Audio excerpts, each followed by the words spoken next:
Assalamualaikum warahmatullahi wabarakatuh. Kami dari kelompok 8 yang beranggotakan 2 orang, yaitu saya Intan Permata Elois dan Isna Imraatul Husna. Di video kali ini, kami akan menyampaikan materi mengenai teori penawaran dalam Islam 2. Materi yang kami bahas adalah tentang pengetahuan pengaruh pajak penjualan, pengaruh zakat perniagaan, internalisasi biaya eksternal, dan penerapan biaya kompensasi, batas ukuran, atau daur ulang. Masuk pada materi pertama, yaitu pengetahuan tentang pajak penjualan yang akan disampaikan oleh Isna. Kepadanya, dipersilahkan. Oke, pada pembahasan pertama, kita akan membahas tentang pengaruh pajak penjualan terhadap teori penawaran. Nah, pajak penjualan sendiri ini adalah pajak yang dikenakan oleh pemerintah dan dibayar pada waktu jual beli atas barang-barang yang dikenakan pajak penjual itu dilakukan.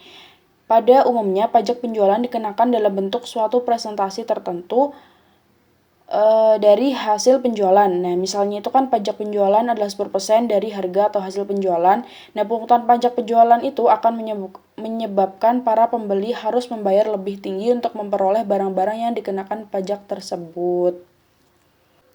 Pengenaan pajak penjualan atau pajak pertambahan nilai sebesar misalnya 100 rupiah per liter bensin premium atau misalnya 10% dari harga per unit. Itu nanti akan meningkatkan average total cost. Nah, peningkatan average total cost atau ATC itu secara langsung juga berarti peningkatan MC atau marginal cost. Bila harga tetap pada tingkat harga semula, maka peningkatan biaya ini berarti penurunan profit. Karena total revenue tetap sedangkan total cost meningkat. Sebelum adanya pajak penjualan, tingkat profit sebesar profit 1. Dengan adanya pengenaan pajak penjualan, tingkat profit menurun menjadi profit 2. Selanjutnya terdapat diagram yang menjelaskan tentang pengaruh pajak penjualan terhadap teori penawaran beserta penjelasannya bisa kalian lihat di makalah kami. Nah, berdasarkan diagram tersebut, pengenaan pajak penjualan itu membawa 3 pengaruh. Yang pertama, turunnya total profit dari profit 1 menjadi profit 2. Dan yang kedua, turunnya tingkat profit maksimal yang digambarkan oleh puncak gunung kurva profit pada diagram bawah. Nah, secara grafis, puncak kurva profit 1 itu lebih tinggi daripada puncak kurva profit 2. Nah, yang ketiga, itu mengecilnya rentang skala produksi dari Q1 aksen, Q1 aksen double aksen menjadi Q2 aksen, Q2 double aksen. Pada intinya, pengenaan pajak penjualan atau pajak pertambahan nilai akan meningkatkan average total cost atau ATC. Nah, ATC ini secara langsung juga berarti peningkatan MC atau marginal cost yang saya bicarakan di awal tadi. Nah, bila harga tetap pada tingkat harga semula, maka peningkatan biaya ini berarti penurunan profit karena total revenue tetap sedangkan total cost meningkat. Dengan adanya pengenaan pajak penjualan atau pajak pertambahan nilai, tingkat profit menurun. Selain itu, pajak penjualan akan meningkatkan biaya total rata-rata. Hal ini berdampak pada laba. Dengan demikian, pengenaan pajak penjualan atau pajak pertambahan nilai akan memberikan pengaruh kepada yang pertama, turunnya total laba, yang kedua, turunnya tingkat laba maksimal, dan yang ketiga, mengecilnya rentang skala produksi. Pengaruh zakat perniagaan terhadap penawaran. Pengaruh zakat terhadap penawaran dapat dilihat dari 2 sisi. Yang pertama adalah melihat pengaruh kewajiban membayar zakat terhadap perilaku penawaran. Dalam hal ini dicontohkan zakat perniagaan. Di sisi lain adalah pengaruh zakat produktif, yakni alokasi zakat kegiatan produktif dari mustahik terhadap kurva penawaran. Pengenaan zakat perniagaan memberikan pengaruh yang berbeda dibandingkan dengan pengenaan pajak penjualan.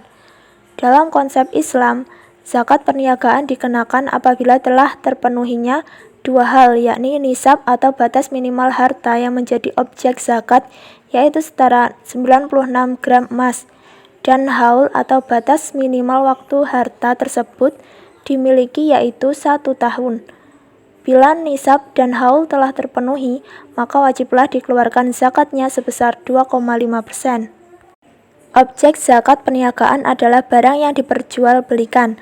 Menurut Atiwarman Karim, pengenaan zakat perniagaan tidak berpengaruh terhadap kurva penawaran, tidak seperti pajak yang mengakibatkan komponen biaya meningkat. Justru, dengan adanya zakat perniagaan, membuat perilaku memaksimalkan zakat. Artinya, jika seseorang produsen memaksimalkan besarnya zakat yang dibayarkan.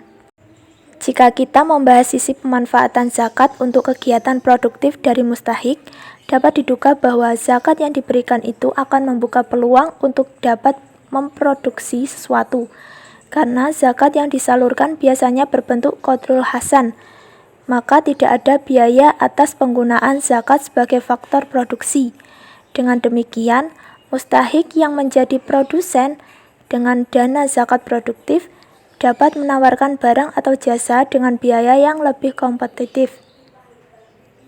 Akibatnya akan meningkatkan penawaran. Kurva penawaran akan bergeser ke bawah akibat dukungan dana zakat produktif tersebut. Dalam ilmu ekonomi, ini berarti yang menjadi objek zakat perniagaan adalah revenue minus cost. Ulama berbeda pendapat mengenai komponen biaya. Sebagai berpendapat bahwa biaya tetap boleh diperhitungkan, sedang sebagian lainnya berpendapat bahwa hanya biaya variabel saja yang boleh diperhitungkan. Dalam ilmu ekonomi, pendapat pertama berarti yang menjadi objek zakat adalah economic rank. Sedangkan pendapat kedua berarti yang menjadi objek zakat adalah quasi empty atau producer surplus. Pendapat manapun yang digunakan atas objek zakat ini sama sekali tidak memberikan pengaruh terhadap ATC, yang berarti pula tidak ada pengaruh terhadap profit yang dihasilkan. Pengenaan zakat perniagaan juga sama sekali tidak memberikan pengaruh terhadap MC, yang berarti pula tidak memberikan pengaruh terhadap kurva penawaran. Upaya memaksimalkan profit berarti pula memaksimalkan producer surplus, dan sekaligus berarti memaksimalkan zakat yang harus dibayar. Jadi dengan adanya pengenaan zakat perniagaan perilaku memaksimalkan profit sejalan dengan perilaku memaksimalkan zakat. Internalisasi biaya eksternal atau internalization external cost. Perilaku memaksimalkan profit seringkali mendorong produsen untuk berlaku aniaya. Salah satu cara untuk meningkatkan profitnya adalah dengan memindahkan biaya-biaya yang seharusnya ditanggung produsen kepada pihak lain. Biaya yang paling mudah untuk dialihkan kepada pihak lain adalah biaya yang tidak mempunyai kaitan langsung dengan proses produksi. Misalnya biaya pembuatan penampungan limbah pabrik yang seharusnya ditanggung produsen karena merupakan konsekuensi dari proses produksinya, dialihkan pada masyarakat dengan cara membuang begitu saja limbah pabrik ke tempat-tempat umum.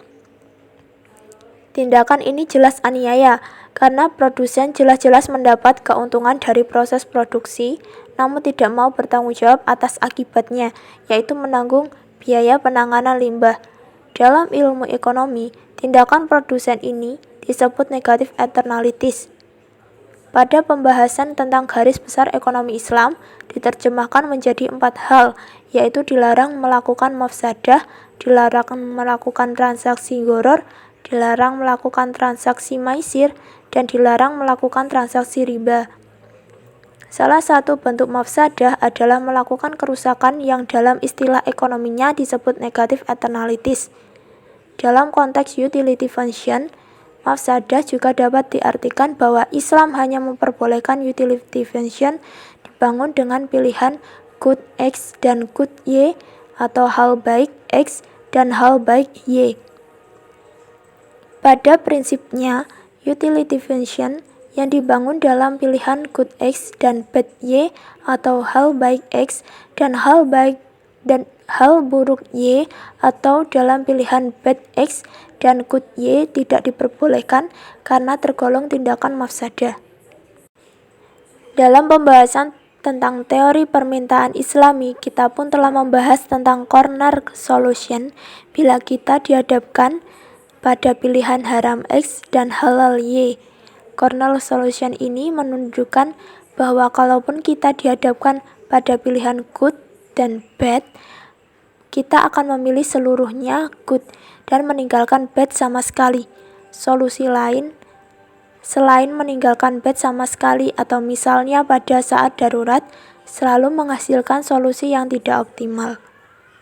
Secara grafis, upaya produsen melarikan diri dari tanggung jawab ini digambarkan dengan turunnya ATC atau ATC 1 menjadi ATC 2 dan marginal cost turun dari MC 1 menjadi MC 2 dengan tingkat MC yang lebih rendah atau MC 2 kurang lebih MC 1. Produsen akan menawarkan lebih banyak barang, sedangkan dengan tingkat ATC yang lebih rendah, ATC 2 kurang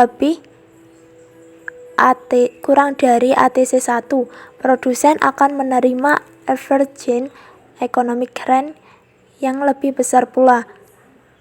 Dengan demikian, profit akan naik dari profit 1 menjadi profit 2. Nah, pada subbab yang keempat, kita akan membahas tentang penerapan biaya kompensasi, batas ukuran, atau daur ulang. Dalam sejarah perekonomian Amerika Serikat, emission standards merupakan pilihan atau kebijakan dalam mengontrol negatif externalities. Sedangkan di Jerman, Jerman itu memilih emissions fees untuk mengontrol negatif externalities. Negatif externalities sendiri adalah keadaan yang merugikan bagi warga sekitar akibat suatu tindakan di dalam pasar. Secara teoritis, sebenarnya kedua instrumen ini dapat memberikan hasil yang sama. Misalnya, suatu perusahaan multinational company yang mempunyai 2 pabrik masing-masing di Amerika Serikat dan di Jerman. Nah, di Amerika Serikat ini ditentukan bahwa emission standarnya adalah 12 unit. Di atas standar ini, produsen akan dikenakan denda yang besar atau bahkan dikategorikan melakukan tindakan kriminal. Untuk menjaga agar proses produksi yang dilakukannya tidak melebihi 12 unit, produsen harus mengeluarkan biaya sebesar 36.000 US dollar. Sedangkan di Jerman ditentukan emission fees untuk setiap unit polusi adalah setara dengan 3.000 US dollar. Maka ia pun akan memproduksi tingkat polusi 12 unit dan membayar sebesar 36.000 US dollar itu tadi. Untuk subbab keempat ini juga ada kurva dan juga penjelasannya di makalah kami. Nah, kalian bisa lihat di makalah kami. Dalam konsep Islam, mencegah mafsadah lebih diutamakan daripada memperbaiki dampak buruk mafsadah, meskipun dampak buruk tersebut timbul sebagai akses dari suatu produksi yang bermanfaat. Mafsadah sendiri adalah tindakan yang menyebabkan kerusakan atau negative externalities sebagai akibat yang melekat dari suatu aktivitas produksi yang hanya memperhatikan keuntungan semata. Itu sebabnya penggunaan mekanisme recycling lebih diutamakan daripada instrumen fees dan instrumen standards. Baik, itulah presentasi dari kelompok kami. Terima kasih kepada teman-teman yang sudah menyimak video hingga akhir. Sekian yang dapat kami sampaikan mengenai teori penawaran dalam Islam 2. Bila ada kurang lebihnya, kami mohon maaf yang sebesar-besarnya. Ihdinas siratal mustaqim. Wassalamualaikum warahmatullahi wabarakatuh.